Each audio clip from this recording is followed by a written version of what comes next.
And we finish the book of Numbers this week. We're done with Sefer Bamidbar. We're getting out of the wilderness pretty soon. We have no more journeys, in fact, after this.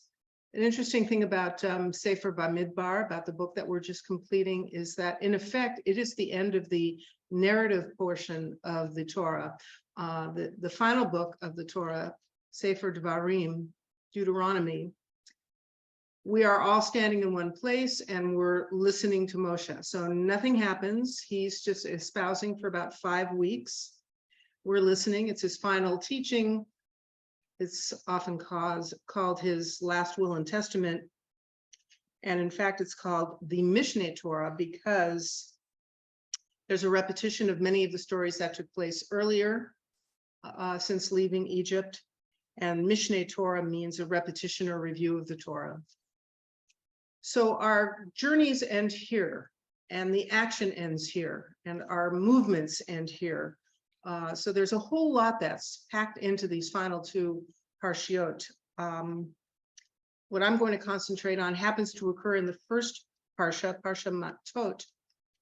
What Shanti was talking about is in the second parsha, the establishment of the cities of refuge for unintentional killers to be able to flee to and have sanctuary away from people who will be, let's say, family members of the person who was killed, who have the right under normal circumstances to avenge the death and go after the person.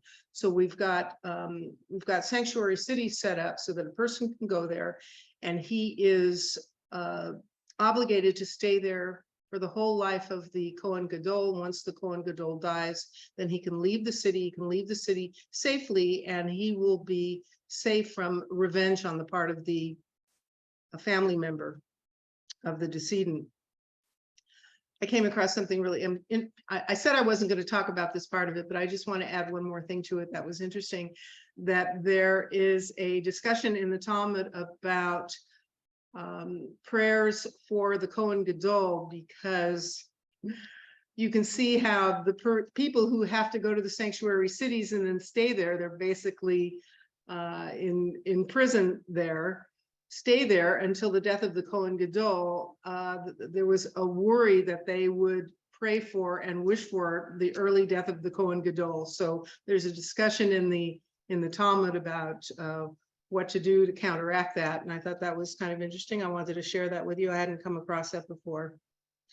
So we're at the end of the 40 years now. And of course, we only have a narrative about 2 of those 40 years. There's a whole 28-year period from the middle of Parsha Hukat until last week's Parsha that the Torah is silent about. So we don't know what happened during that time. There's guesses that, of course, Moshe kept teaching the people, and obviously the whole generation was dying out. So there was a lot of transition and mourning and probably anxiety and fear and sadness and grief.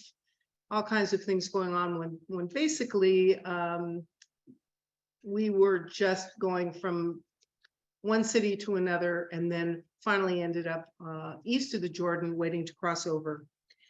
And that's pretty much where we are now. We have just fought the kingdoms of Sihon and Og, Bashan and the Amorites on the east side of the Jordan. We were victorious as God promised.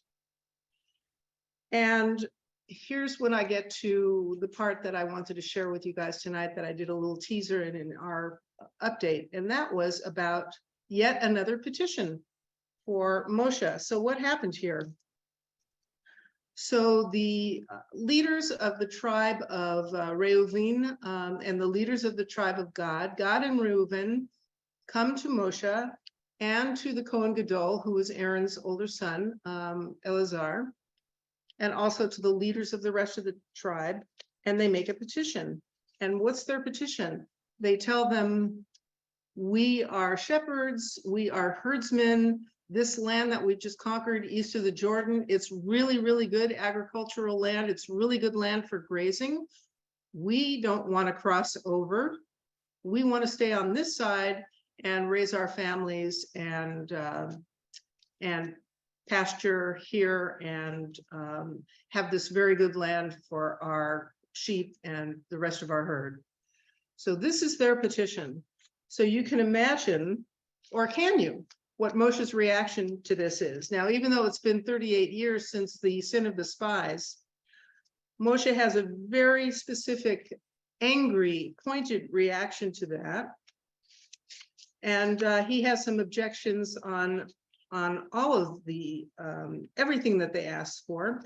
His first objection is knowing that the rest of the tribes would have to cross over the Jordan and then conquer the land, in other words, go into battle, and that there's many more battles ahead of them. He says, shall your brothers go out and do battle while you settle here? Because he thought it was the intent of God and Reuven to settle on the east side without participating in the battles, leaving the rest of the tribes to fend for themselves. And additionally, this request dredges up such bad memories of the sin of the spies. Moshe says, why do you dissuade the heart of the children of Israel from crossing to the land that Hashem has given them? Now, why would he say dissuade the heart of the children of Israel? He's recalling what happened when the spies came back with their evil report and they said the land was great, but we can't conquer it. The people are huge, they're giants, we're grasshoppers in those eyes, and everybody lost heart. There was a failure of morale, and they wept all night long and spoke against Moshe and Aaron, and again complained about the land. So Moshe was anticipating that kind of a reaction as well. And then he drew an additional comparison to the report of the spies, because the spies also slandered the land, which was tantamount to a rejection of the land. And by extension, that's a rejection of God. And he recalled those devastating consequences. What were they? Well, all of those people were killed, and then the horrible decree was set by God that the whole generation is going to die in the desert. Moshe said, the wrath of Hashem burned against Israel, and he made them wander in the desert for 40 years until the end of the entire generation that did evil in the eyes of Hashem. So he predicted that there would be tragic results here now as a result of this petition. He goes on and says, behold, you have risen up in place of your fathers, a society of sinful people, to add more to the burning wrath of Hashem against Israel. For if you will turn away from after him, he will again let it rest in the wilderness, and you will destroy this entire people. So Moshe thought that God would be angry in reaction to this request and destroy everyone, which of course God had threatened to do before. And there's another reason why I think Moshe acted angrily in response to this request, and it's an obvious one. It was, to me, that here Moshe had just been told by God that he's not going to be able to cross over and go into the land, and he so desperately wants to do that. And here are people that are requesting not to go over, are choosing not to go over to the land. So I think that probably particularly irks Moshe as well, on top of all the other logical reactions that he had, especially in light of what happened with the spies. So there was this initial back and forth, and then as a result of Moshe's response, Reuven and God clarify their position, and you'll see that they listened very carefully to what Moshe said. I should really set this up that the rabbis look at this exchange, which is starts on, if you want to take a look at it now or later, it starts on chapter 32. It's the whole chapter, basically a page, and they look at this as the paradigm for how to bring a petition, how to lay out your position, how to listen to the other side, how to respond, how to compromise, and how to be compassionate in what you're really understanding the other side's concerns. So as a result of what Moshe said in response to their petition, God and Reuven clarify their position, and they say, and there's one word that clues us in that they are now opening up a conciliatory channel here, and that they're being not only sincere, but they're being cooperative. And what is that word? The second time that Reuven and God speak up to Moshe, the verb used here is they approached him.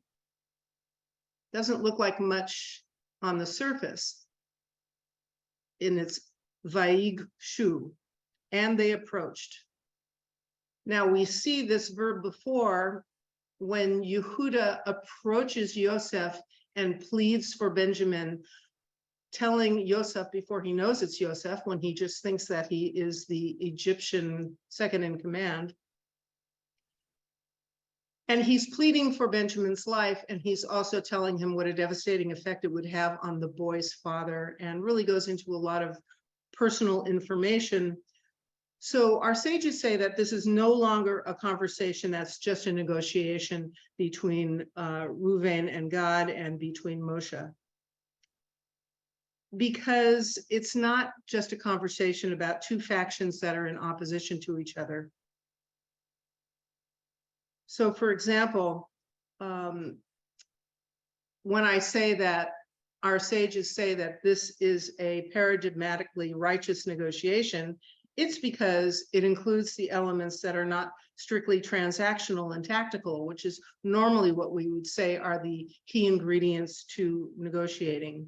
You lay out your position, you hear the other person's arguments, you try to look for cracks in their arguments, you try to overcome them, you each jockey for power, but that's not what goes on here in round two. God and Reuven seek to express their sincerity and their helpfulness and their willingness to do the right thing, even go above and beyond what, let's say, one would normally offer in a negotiation in order to gain Moshe's approval. So here's what they offer when they clarify. They said, we will build pens for our livestock and cities for our children. And then, this is the key part, we will then arm ourselves quickly and go before the children of Israel until we have brought them to their place. Our children will reside in the fortified cities on account of the inhabitants, and we won't return home until all of the children of Israel have taken possession of their inheritance. We will not inherit with them on the other side of the Jordan and beyond, because our inheritance has come to us on the east bank of the Jordan. So they repeat what they want, but they say a couple key things, which I think are really persuasive here. They address all of Moshe's concerns specifically. Not only do they not intend to abandon their tribal brothers and leave them to do battle by themselves, but they offer to arm themselves and be the shock troops, as Rabbi Finley has called it, the shock troops, the vanguard, and be the first ones into fight. They're not obligated to do that, but they're showing this is an offer of good faith. The promise that we shall not return to our homes until the children of Israel will have inherited is a further argument that they plan to see everything through until there's victory on the other side of the Jordan. They don't speak against Israel, which we know from the last couple months. We've just seen one complaint after another, and even some rebellions. They don't speak against Israel, at least directly, and they do not speak discouragingly of the prospect of conquering the land like the spies did and its inhabitants. Now, the reason why I say they don't speak against Israel, at least directly, the very fact that they want to take over the land and reside on the other side of the Jordan really has a clandestine speaking against Israel aspect to it.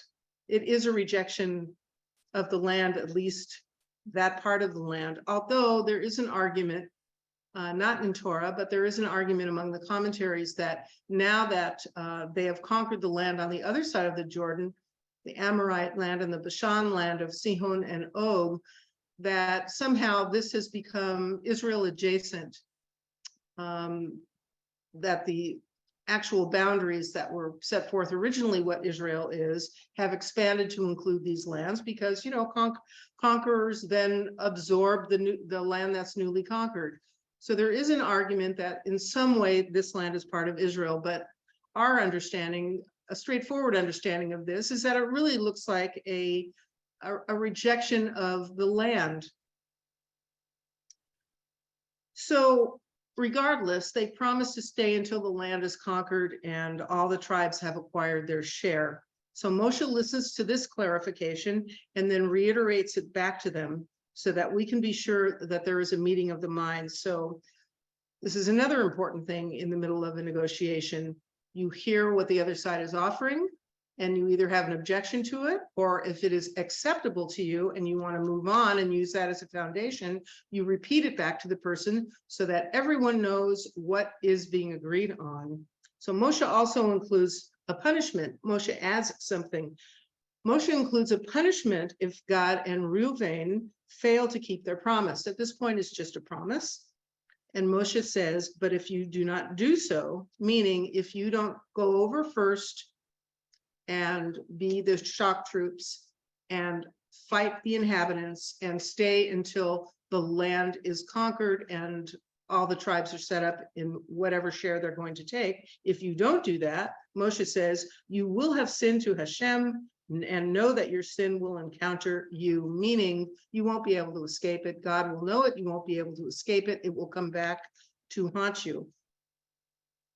And then Moshe confirms what they have said by saying, what has come from your mouth, you shall do.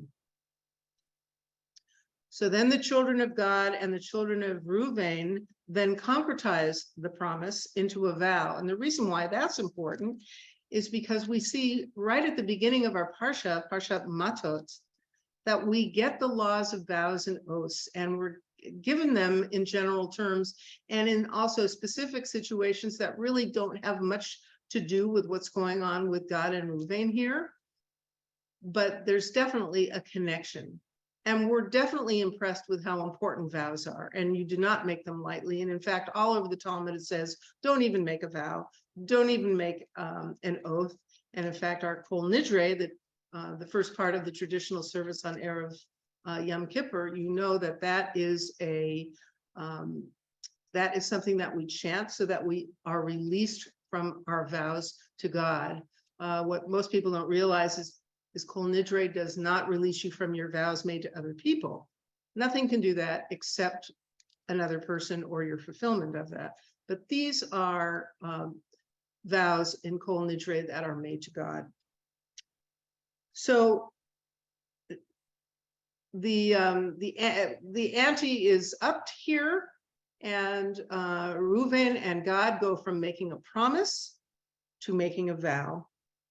And they say, your servants shall do as my Lord commands. Our small children, our wives, our livestock, and all our animals will be there in the cities of Gilead, and your servants shall cross over, every armed person of the legion, before Hashem to do battle as my Lord speaks. This to me is the connection with the beginning of the Parsha and the discussion that I referred to on vows and oaths. So now what happens is Moshe then repeats the vow back to them with another condition added. If they fail to keep their vow, Moshe says, if the children of God and the children of Reuven will cross the Jordan with you, everyone armed for battle before Hashem, and the land is conquered before you, you shall give them the land of Gilead as a heritage. Gilead is the land on the east side of the Jordan that was just conquered. But if they do not cross over armed with you, then they will take their heritage among you in the land of Canaan.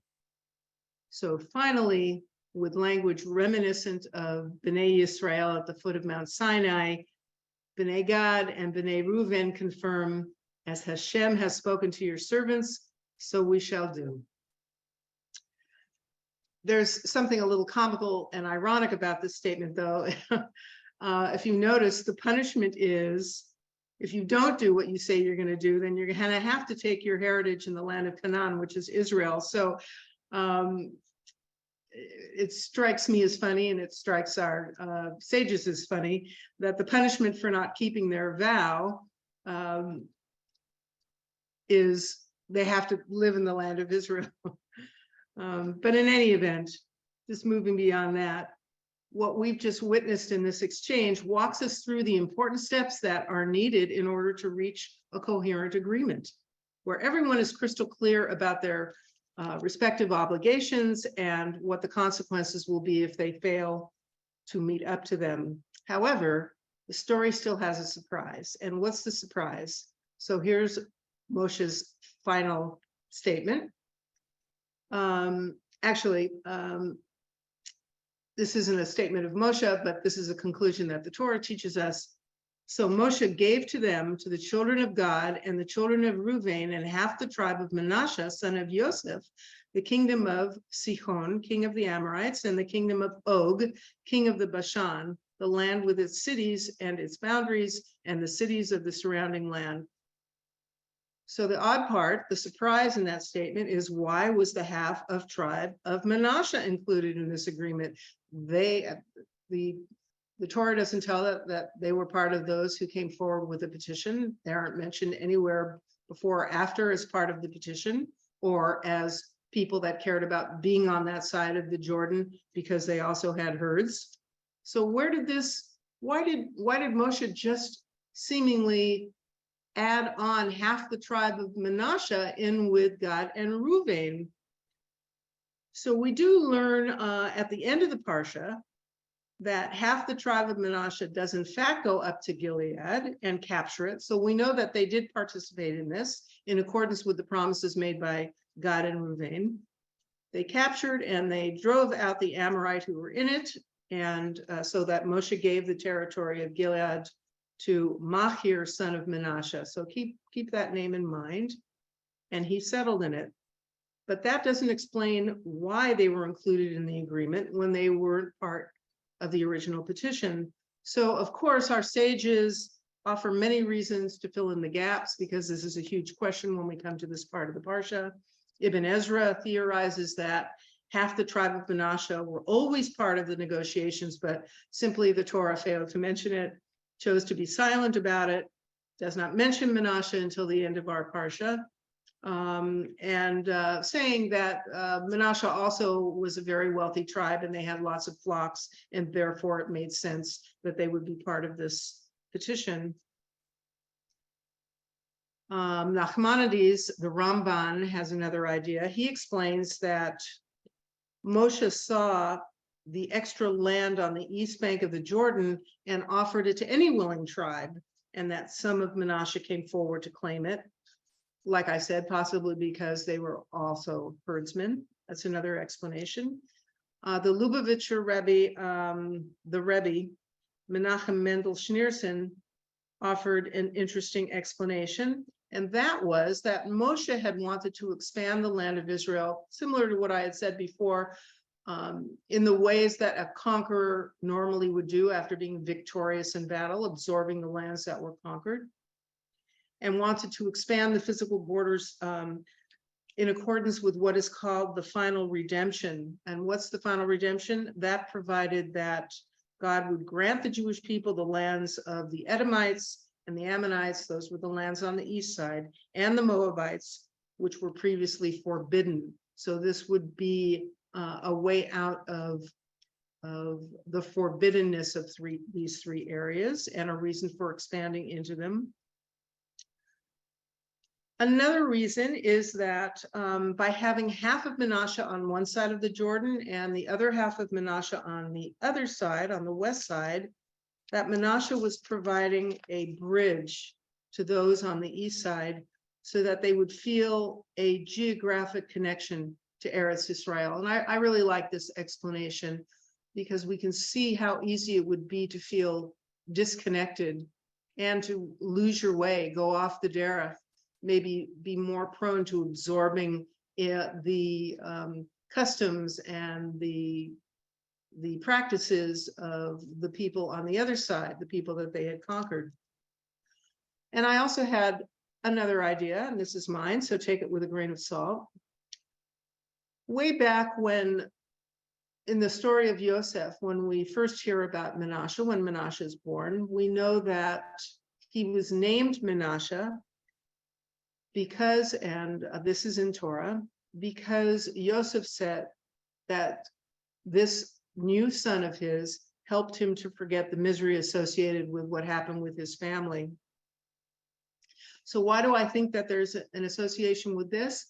I think that when you're are called something that has to do with forgetting, it really crystallizes how important remembering is. So not forgetting Eretz Israel, not forgetting your brethren, not forgetting your obligations, in fact, becomes the means to connect the tribes when they would otherwise become more and more separate. In fact, one odd side effect, and I didn't know this until this week, I hadn't thought of it.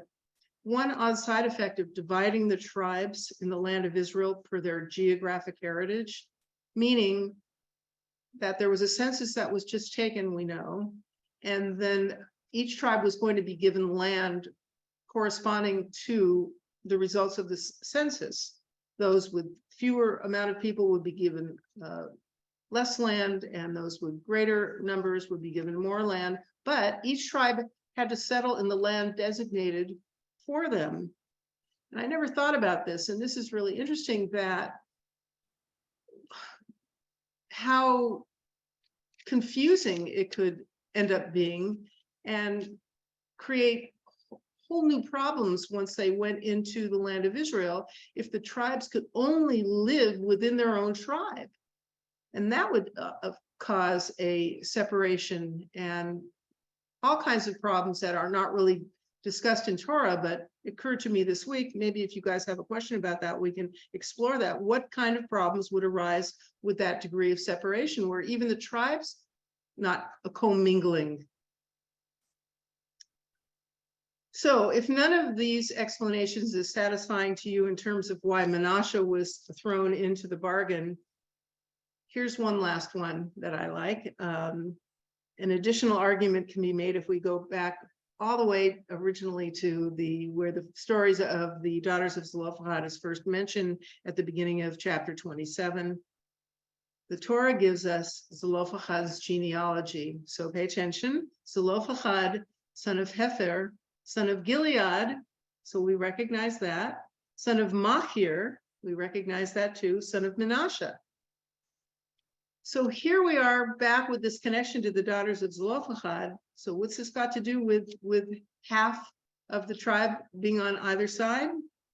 So we remember that the daughters expressed a love for the land, and that was one of the things that persuaded God to rule in accordance with what they had petitioned for.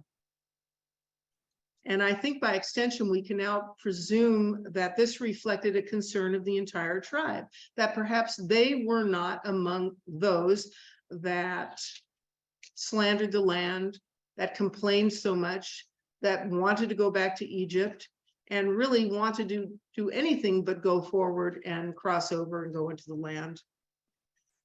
So the impetus, to me, if you accept that, for one half of Menashe being outside the land proper, like I said, Israel adjacent, so to speak, is to connect with Israel rather than disconnect with it.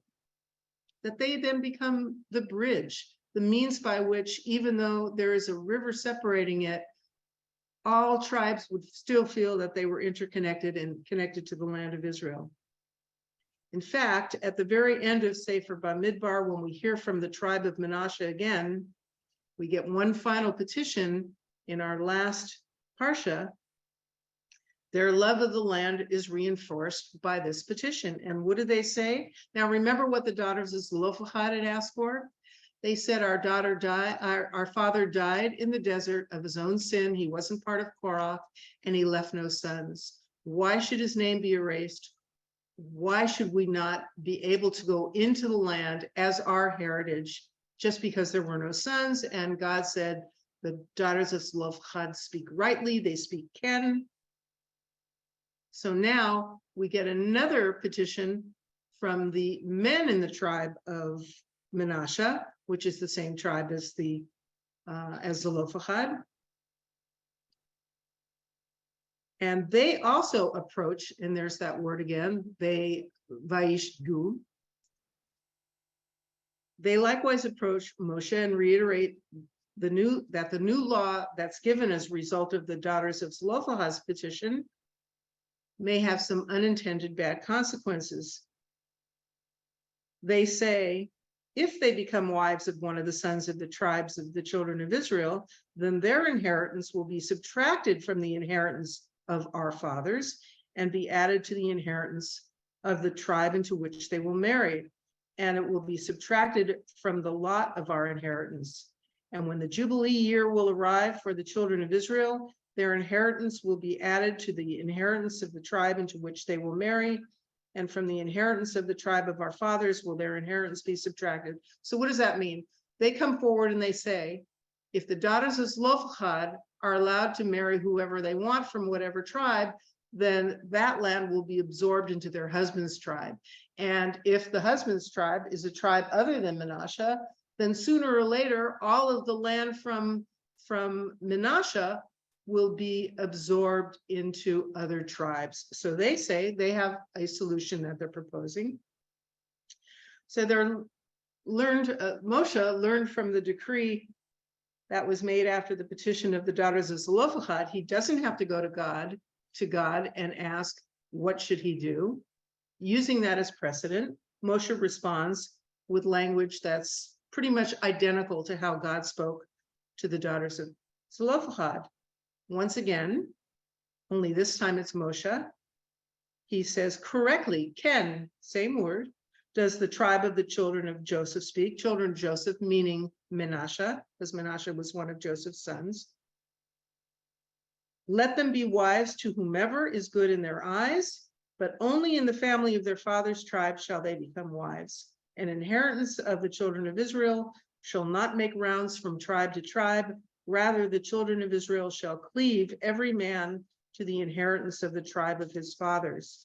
Every daughter who inherits the inheritance of the tribes of the children of Israel shall become the wife of someone from a family of their father's tribe. So basically,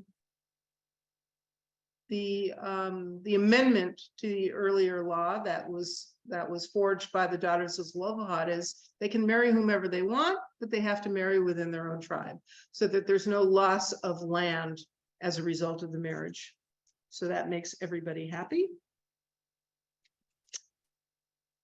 The other thing I wanted to mention about this is back to what I said about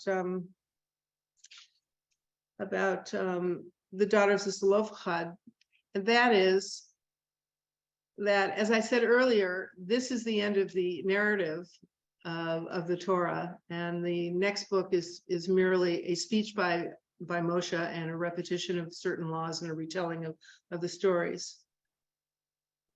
So when we look at the end of the final parsha, which is Maseh, we see that once again, the daughters of Zelophehad and this whole idea of the amendment of Torah is given primacy of place here.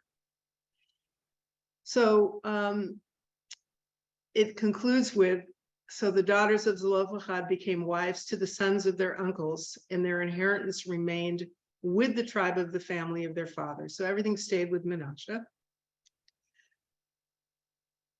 And what's used in explaining this is that they cleaved to the land. They cleaved. Now, why is this word cleave important? Well, we first come across it way back in Genesis when we're told after Eve is created, so we have the whole idea of Adam and Eve. We're told that a man must leave his parents' house and cleave to his wife. And this cleave, which is from the Hebrew word dveikut, has a sense of sticking like glue or being absorbed in, or a clingingness.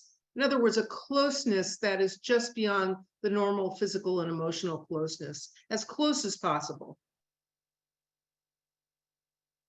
So this idea of this kind of total attachment now is extended beyond a man clinging to his wife, and now includes clinging to God through learning and obeying Torah, and clinging to the land, the Holy Land of Israel. So keep that in mind when we get the Torah reading tomorrow and we finish up these two parshiot. And